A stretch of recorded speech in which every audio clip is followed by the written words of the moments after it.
Curi-curi pandangan, ku tahu kamu suka tantangan. Kita ada kat JB, kat Bike Zone. So kita nak launch kita punya Future One kat JB. Jangan komplain soal keadaan. Bintang 5 tapi ku bukan ancaman. Aku bukan polisi, ku buatmu angkat tangan. Jangan buru-buru, kita pelan-pelan. Boss Kevin. Okay guys, tengok S-Max. Ini king of S-Max. Okay, abang ni yang main man untuk S-Max dah sampai. Alright, kita tengah buat penyerahan untuk Future One, launching produk baru. Paling penting bila anda beli S-Max, check MC logo ni. Okay, logo MC ni sangat-sangat penting.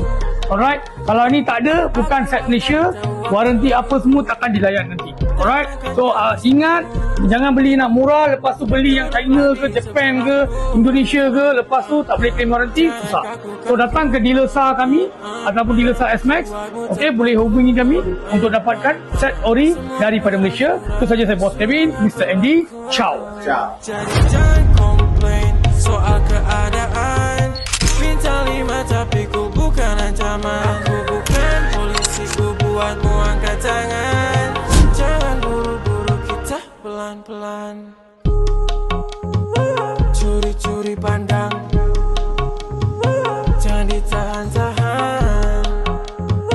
Ku bukan ancaman, kita pelan-pelan. Guna S-Max ni kerana partner saya Wan, dia recommend saya untuk ambil yang ni. Yang sebelum ni saya pakai yang apa nama S-Max, yang apa nama S2. Yang kali ni saya pakai yang S-Max Future One nya lah. Tapi yang rasanya ni lebih bagus lah daripada yang sebelum ni.